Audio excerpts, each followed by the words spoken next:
Welcome to सरल astro. आज बात करते हैं बृहस्पति के गोचरीय प्रभाव के विषय में। जैसा कि आप लोग जानते हैं कि देवगुरु बृहस्पति 22 अप्रैल 2023 को अपनी सामान्य राशि मीन राशि को छोड़ के मंगल की मूल त्रिकोण राशि और कालपुरुष के पहले भाव में उनका गोचर होने जा रहा है। तो आइए इस गोचर के विशेष प्रभाव के बारे में हम आज इस वीडियो के माध्यम से चर्चा करेंगे, तो वीडियो के अंत तक जरूर बने रहें।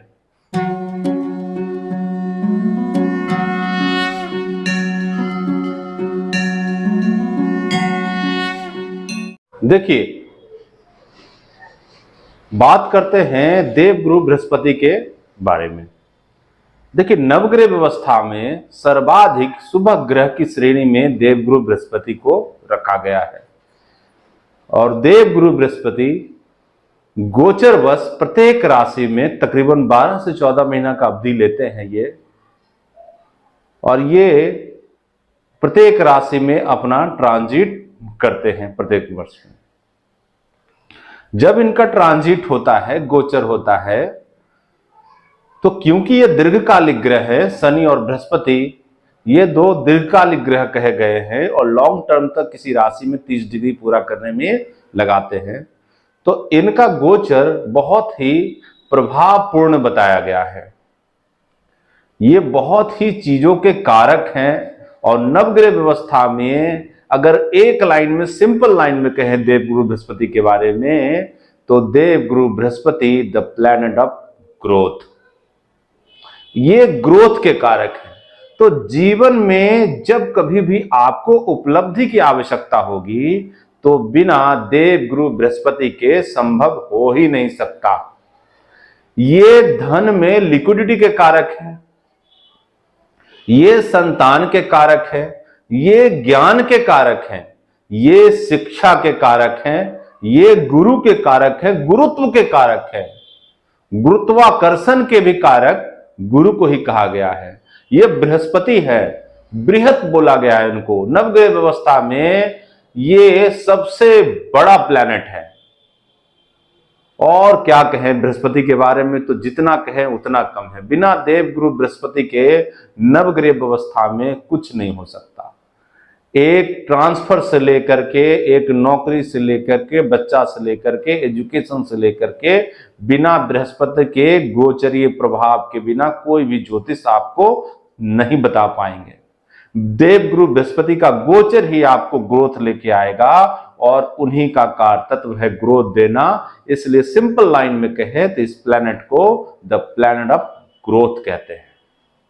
तो आइए इस गोचरीय प्रभाव से मेष से लेकर के मीन राशि वाले जातक के लिए इस गोचर का क्या प्रभाव बढ़ने वाला है। देखिए, इस गोचरीय प्रभाव से पहले कुछ विषय पे, तथ्य पे हम बात करते हैं कि ये गोचर क्यों इतना ज्यादा महत्वपूर्ण है देवगुरु बृहस्पति का।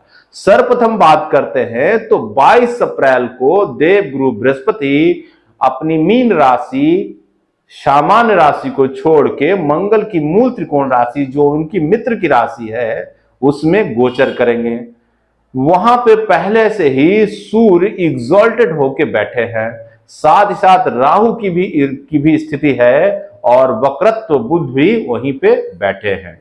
तो देवगुरु बृहस्पति जब यहां पे आएंगे तो चातुर्ग्रही का प्रभाव मिलेगा, मतलब 4 ग्रह एक राशि में दिखाई देंगे।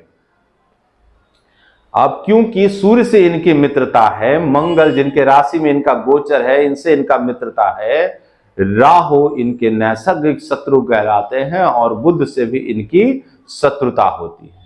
हालांकि दोनों एक ही प्लेटफॉर्म के ग्रह हैं, फिर भी जिस तरह से स्टूडेंट और शिक्षक के बीच में होता है उसी तरह बुध और बृहस्पति के बीच में भी शत्रुता होती है। दोनों एक दूसरे के पूरक, फिर भी शत्रु। बुध जो वक्री चल रहे हैं, राहु जो वक्री चल रहे हैं और सूर्य और गुरु मार्गी चल रहे हैं। मतलब गुरु जो गुरुत्व का कारक है, गुरु जो गुरुत्वाकर्षण का कारक है, वो सूर्य के साथ एक ओर जा रहा है और बुध जो वक्री हुए हैं, जिन्हें उल्टा प्रतीत कहा गया है, और राहु तो वक्री तो रहते ही है सदैव, वो दोनों विपरीत डायरेक्शन में चल रहे हैं। तो काल पुरुष में जब इसकी स्थिति होगी तो देश दुनिया काल और परिस्थिति में, राजनीति में, नेताओं में, साथ ही साथ शिक्षा व्यवस्था में कुछ नया परिवर्तन और परंपरा के अगेंस्ट कुछ काम जरूर होने वाला है इस गोचरीय व्यवस्था में, क्योंकि शनि की भी तीसरी मैलेफिक दृष्टि पड़ रही है। तो ये भी आपको देखना पड़ेगा। 13 से 14 मई के बीच में, 13 से 15 मई, माफ कीजिएगा, मई के बीच में मंगल भी अपने निचस्थ राशि कर्क राशि में जा रहे हैं। जो वहां पे देवगुरु बृहस्पति का गोचर हो रहा है, उसके राशि डिपोजिटर मंगल जो है वो चौथे भाव में काल पुरुष के नीच राशि में जा रहे हैं 13 से 15 मई के बीच में। तो ये जो 2 दिन की अवधि होगी आपको विचारणीय तत्व होगी, और देश दुनिया काल परिस्थिति में कुछ भी होना संभव दिख रहा है। तो और विलंब ना करते हुए बात करते हैं आज मेष से लेकर के मीन राशि वाले जातक के लिए देवगुरु बृहस्पति का गोचरीय प्रभाव। देखिए, अगर आपकी मेष राशि है, आप मेष राशि में जन्म लिए हैं, तो देवगुरु बृहस्पति आपके राशि पे ही गोचर कर रहे हैं। देवगुरु बृहस्पति का ये गोचर आपके लिए ग्रोथ लेके आया है। 9वें भाव का स्वामी और साथ ही साथ 12 भाव का स्वामी देवगुरु बृहस्पति मेष राशि में होते हैं, और इनका गोचर आप पे हो रहा है। तो कहीं ना कहीं धर्म कर्म की यात्रा और पिता से जुड़ा हुआ कर्म इन 1 वर्षों में आपको दिखाई देगा। भाग का पूर्ण साथ मिलेगा। अगर विदेश जाने के लिए कोई सोच रहे हैं मेष राशि वाले जातक, तो उनके लिए ये बहुत ही बढ़िया गोचर सिद्ध होगा, क्योंकि राहु के साथ भी इनकी स्थिति बन रही है। अब बात करते हैं वृषभ राशि वाले जातक के लिए। देखिए, अगर आप कालपुरुष की दूसरी राशि में जन्म लिए हैं, वृषभ राशि में जन्म लिए हैं, तो वृषभ राशि वाले जातक को सतर्क रहने की आवश्यकता है, क्योंकि देवगुरु बृहस्पति का गोचर आपके चंद्रमा से द्वादश हो रहा है, जिसे सकट योग भी कहते हैं। चंद्रमा से 6, 8 में 12 में जब देवगुरु बृहस्पति हो तो सकट योग कहते हैं। इसे जीविका उपार्जन में संघर्ष की स्थिति ये पैदा करते हैं। तो आपको आजीविका के लिए बाहर का रास्ता देखना पड़ सकता है, इसलिए आपको इस गोचर से, इस गोचरीय प्रभाव से बचने की पूर्ण आवश्यकता है। और आपके अष्टम भाव और साथ ही साथ लाभ भाव के स्वामी का गोचर 12 भाव में हो रहा है। तो अष्टमेश तो ऐसे ही मिसफॉर्चून के लिए जाने जाते हैं, और एकादेश तो आपके त्रिक भाव के स्वामी होने के कारण वो 12 में गोचर किए हैं। तो यहाँ पे आपको संभलने की पूर्ण आवश्यकता है। आप इस गोचर में बृहस्पति का उपाय जरूर करें। वीडियो के अंत में मैं उपाय भी जरूर बताऊंगा। आइए बात करते हैं अब मिथुन राशि वाले। देखिए, मिथुन राशि वाले को तो वारे न्यारे होने जा रहे हैं, क्योंकि देवगुरु बृहस्पति का एकादश गोचर हो रहा है, और एकादश भाव में राहु, सूर्य, बुध, ये 4 ग्रह की युति बन रही है मिथुन लगन वाले जातक, ये मिथुन राशि वाले जातक के लिए। तो देवगुरु बृहस्पति का ये गोचर आपके लिए ग्रोथ ही लेके आया है, क्या कहना। पर थोड़ा राहु के साथ इनकी युति है, तो यहाँ पे आपको सतर्क बरतने की आवश्यकता है। तृतीय सूर्य की भी युति बन रही है, तो छोटे भाई से सतर्कता आपको बरतनी पड़ेगी। साथ ही साथ छोटी मोटी यात्राओं के साथ आपको लाभ जरूर मिलेगा, इससे आपको देखना पड़ेगा। व्यापार के लिए अगर सोच रहे हैं तो ये साल बहुत बढ़िया होने जा रहा है। कंसीविंग के लिए अगर सोच रहे हैं तो ये साल बहुत बढ़िया होना है। पुत्र प्राप्ति के लिए ये साल बहुत अच्छा है मिथुन राशि वाले जातक के लिए। साथ ही साथ किसी साझेदारी के साथ अगर रोजगार करना चाह रहे हैं तो मिथुन राशि वाले जातक के लिए ये अवधि बहुत ही फ्रूटफुल साबित होगी। अब बात करते हैं कर्क राशि वाले जातक के लिए। देखिए, चंद्रमा से 10वें भाव में गुरु का गोचर अभूतपूर्व कह सकते हैं। द्वितीयेश के साथ इनका गोचर हो रहा है, साथ ही साथ तृतीयेश और द्वादशेश के साथ गोचर हो रहा है। तो कहीं ना कहीं यात्रा, 9वें के स्वामी बनते हैं, साथ ही साथ 6ठे भाव के स्वामी बनते हैं। तो अगर आप करियर के लिए सोच रहे थे, करियर में उत्थान के लिए सोच रहे थे, कहीं प्रवास के लिए सोच रहे थे, कहीं जाके बसने के लिए सोच रहे थे, तो ये अवधि आपके लिए बहुत बढ़िया साबित होगा। कर्क राशि वाले जातक के लिए ये गोचर बहुत ही करियर में एक्सपांड लेके आया है। अगर करियर या कारोबार में आप एक्सपांड के लिए सोच रहे थे, तो ये अवधि आपको वो एक्सपांड करा के जाएगी। और देवगुरु बृहस्पति का गोचर आपके अर्थ त्रिकोण में हो रहा है, तो आर्थिक रूप से ये देवगुरु आपको समृद्ध बनाएंगे इन 1 सालों में, तो आपको इनका लाभ जरूर उठाना चाहिए। अब बात करते हैं सिंह राशि वाले जातक के लिए। अगर आपकी सिंह राशि है तो देवगुरु बृहस्पति का गोचर आपके 9वें भाव में हो रहा है। 9वां भाव धर्म का भाव, और वहां पे धर्म के सबसे बड़े प्लैनेट देवगुरु बृहस्पति का गोचर हो रहा है। हालांकि राहु और सूर्य की स्थिति भी बन रही है, लग्ने स्वयं 9वें भाव में गोचर कर रहे हैं आपके, तो यहाँ पे आपको पिता से जुड़ा हुआ संबंध आपको जरूर देखना चाहिए अगर आप सिंह राशि के हैं। साथ ही साथ दूसरी संतति पर भी आपको ध्यान देना है। यहाँ पे थोड़ा सा हेल्थ इश्यूज आ सकता है, पिता संबंधी या दूसरा संतान। यात्रा के लिए अगर सोच रहे हैं तो यात्रा में विघ्न से आपको यात्राएं, धार्मिक कार्मिक यात्राएं आपको करवाएगा ये देवगुरु बृहस्पति की यात्रा। साथ ही साथ फॉर्चून का पूरा पूरा साथ मिलेगा, आपको भाग्य का पूरा साथ मिलेगा, इसलिए आपको इस गोचर का बहुत ही लाभ उठाना है। अब बात करते हैं कन्या राशि वाले जातक के लिए। देखिए, अगर आपकी कन्या राशि है तो कन्या राशि से देवगुरु बृहस्पति का गोचर आपके अष्टम भाव में होगा। अष्टम भाव, जैसा कि आप लोग जानते हैं कि अष्टम भाव दुर्गति के लिए देखा जाता है, मिसफॉर्चून के लिए देखा जाता है, साथ ही साथ पैटर्नल प्रॉपर्टी के लिए भी हम लोग अष्टम भाव को देखते हैं, और साथ ही साथ गुण रहस्यों के लिए हम लोग अष्टम भाव को देखते हैं। तो जो आईआईटीएन छात्र हैं, जो इंजीनियरिंग के छात्र हैं, जो विदेश में सेटल होना चाहते हैं, कन्या राशि वाले जातक, उनके लिए देवगुरु बृहस्पति का गोचर अच्छा होने जा रहा है, क्योंकि चतुर्थेश और सप्तमेश का गोचर आपके अष्टम भाव में हो रहा है। स्पाउस के लिए बहुत अच्छा है, आपकी पत्नी के लिए, कन्या राशि वाले जातक के लिए बहुत अच्छा गोचर है, उनके लिए भी इंप्रूवमेंट लेके आएगा और ग्रोथ लेके आएगा। मैं पहले भी बता दूं, बृहस्पति को ग्रोथ से ही लीजिए, क्योंकि ये ग्रोथ के कारक। बात करते हैं तुला राशि वाले जातक के लिए। देखिए, अगर आपकी तुला राशि है तो देवगुरु बृहस्पति का गोचर आपके सप्तम भाव में हो रहा है। सप्तम भाव आपके स्पाउस का है और आपके व्यापार का है। तृतीयेश और साथ ही साथ आपके जो तुला राशि वाले जातक के लिए छठे भाव के स्वामी, ये 2 भाव के स्वामी का सप्तम भाव में गोचर हो रहा है।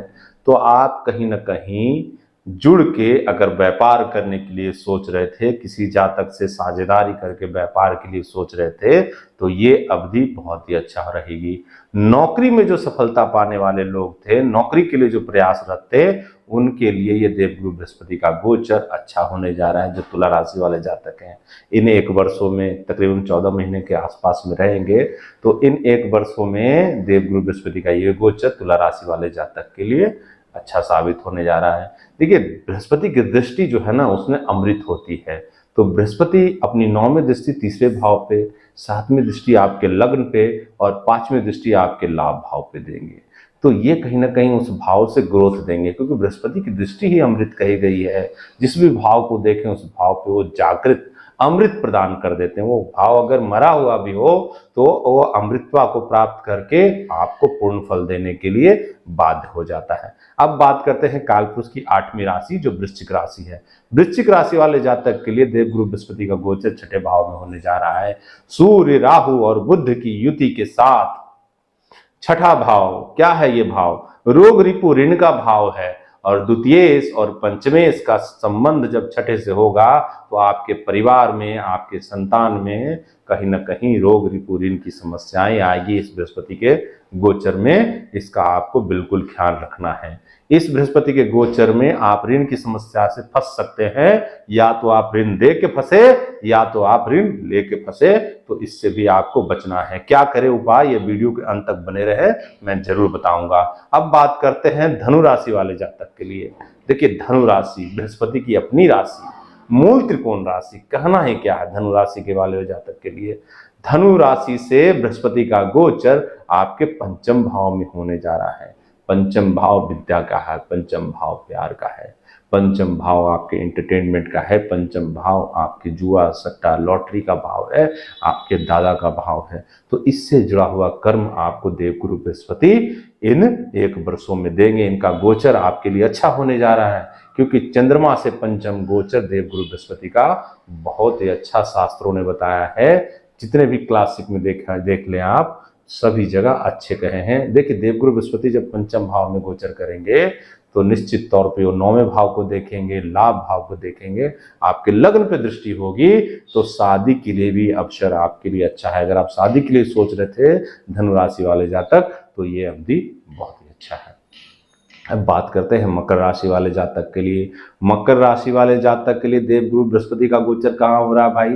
तो देवगुरु बृहस्पति का गोचर चौथे भाव में हो रहा है। चौथा भाव आपके हृदय का है, आपके माँ का है, आपके गाड़ी का है, वाहन का है, आपके सुख का है। तो बृहस्पति का ये गोचर जब ये चौथे भाव का तृतीयेश बृहस्पति और साथ ही साथ द्वादशेश बृहस्पति का गोचर जब चौथे भाव में होगा तो आप अगर विदेश में रह रहे हैं तो आप अपने मातृभूमि में आ सकते हैं। ये गोचर आपको मातृभूमि में लाने के लिए बाध्य करेगा। और साथ ही साथ आप अगर जमीन के कारोबार से जुड़े हुए हैं तो ये वर्ष आपके लिए बहुत अच्छा साबित होगा। जो गाड़ी लेने के लिए सोच रहे हैं तो ये अवधि अच्छी होगी। और साथ ही साथ अगर आप मकान फ्लैट के लिए सोच रहे हैं तो देवगुरु बृहस्पति का ये गोचर अच्छा होगा। हाँ, निश्चित तौर पे राहु के साथ रहने में थोड़ा सा मतभेद की सामना करना पड़ सकता है, पर राहु जैसे ही निकलते हैं आपको लाभ हो जाएगा। अब बात करते हैं कालपुरुष की एकादश राशि कुंभ राशि एक्वेरियस के बारे में। एक्वेरियस से देवगुरु बृहस्पति का तृतीय गोचर हो रहा है भाई। लाभ भाव के स्वामी और साथ साथ द्वितीय भाव धन भाव के स्वामी बृहस्पति का गोचर तीसरे भाव में हो रहा है और इनकी दृष्टि पंचम दृष्टि सप्तम भाव पे पड़ेगी, साथ ही साथ भाग्य भाव पे पड़ेगी, साथ ही साथ आपके लाभ भाव पे पड़ेगी। मतलब लाभेश लाभ भाव को देखे इससे बेहतर क्या हो, कारक अपने भाव को देखे इससे बेहतर क्या हो। इसमें तो यही कह सकते हैं यो यो भाव स्वामी दृष्टि यो तो बा, जो जो भाव अपने स्वामी से दृष्ट हो उस भाव की वृद्धि कर देता है। तो तीसरे भाव में देवगुरु बृहस्पति का गोचर आपके छोटे भाई के लिए ग्रोथ लेके आया है। आपकी शादी के लिए अगर समस्याएं चल रही थी कुंभ राशि वाले जातक तो ये अवधि में आपकी शादी होने की पूर्ण संभावनाएं बनती है। साथ ही साथ लाभ भाव में दृष्टि होके आपको लाभेश का लाभ भाव को देखना आपके लिए बहुत ही पूर्ण फलदायक साबित होगा ये गोचर। तो इसका लाभ उठाएं और आप सजग मेहनत करें क्योंकि तृतीय भाव में देवगुरु बृहस्पति का गोचर हो रहा है। तो मेहनत से कतराएं नहीं, तभी आपको लाभ मिलेगा। अब बात करते हैं मीन राशि वाले जातक। मीन राशि वाले जातक के लिए लग्नेश और चतुर्थेश का गोचर आपके द्वितीय भाव में हो रहा है। राहु पहले से ही चल रहे हैं, सूर्य पहले से ही चल रहे हैं, वक्री बुध पहले से ही चल रहे हैं। तो यहाँ पे 4 ग्रह का युति हो रहा है। चारों ग्रह का एस्पेक्ट आपके अष्टम भाव पे हो रहा है। यहाँ पे स्वास्थ्य से संबंधित समस्याएं आपको हो सकती है। छठे भाव में भी संबंध बन रहा है, साथ ही साथ 10वें भाव में भी संबंध बन रहा है। तो स्वास्थ्य जनित समस्याएं आपको हो सकती है। द्वितीय भाव में अगर गोचर हो रहा है आपके लग्नेश का चतुर्थेश का तो आपको भूमि भवन वाहन का लाभ मिल सकता है। अचल संपत्ति का अगर विवाद चल रहा था तो उससे भी आपको छुटकारा मिल सकता है। देवगुरु बृहस्पति के गोचर में निश्चित तौर पे राहु के रहने से थोड़े से फंसे रहेंगे आप, पर राहु जैसे ही अपनी ट्रांजिट से निकल जाते हैं तो आपको लाभ मिल जाएगा। मई तक ये गोचर रहेगा। मई तक आपको पूर्ण लाभ की आवश्यकता मतलब अनिवार्यता है और लाभ आपको जरूर मिलेगा। इसलिए देवगुरु बृहस्पति आपके लग्नेश हैं और चतुर्थेश भी। चतुर्थ भाव हिबुक कहते हैं जिससे सुख का विचार होता है, यानी सुखेश और लग्नेश का गोचर जब द्वितीय भाव में होगा तो द्वितीय भाव आपके सस्टेनेंस का है। आप कहाँ से सस्टेन करेंगे, खाएंगे कहाँ से, आजीविका का उपाय कहाँ से करेंगे। तो अगर नौकरी के लिए प्रयासरत हैं तो ये अवधि भी बहुत अच्छा साबित होने वाला है मीन राशि वाले जातक के लिए। तो कुल मिला के देवगुरु बृहस्पति का ये गोचर मैंने 12 राशियों के हिसाब से बताया, मेष से लेके मीन राशि पर्यंत, कि देवगुरु बृहस्पति का गोचर आपके लाइफ में ये 14 महीने में क्या लेके आए हैं। तो इसी तरह ज्योतिष के ज्ञानवर्धक कार्यक्रम के लिए जुड़े रहें मेरे से। अगर वीडियो पसंद आए तो चैनल को लाइक शेयर सब्सक्राइब करना ना भूलें ताकि मैं इसी तरह से ज्ञानवर्धक कार्यक्रम आपके लिए पेश करता रहूं। तब तक के लिए मैं आपका धन्यवाद।